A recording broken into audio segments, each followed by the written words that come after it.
திரிசூலினி மன்மத பாணியளே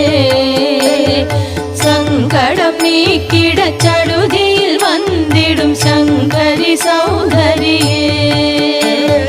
கங்கண பாணியன் கனிமுகம் கண்டனல் கற்பக காமினியே जय जय शंकरि गौरी कृपाकरि दुःख निवारणि का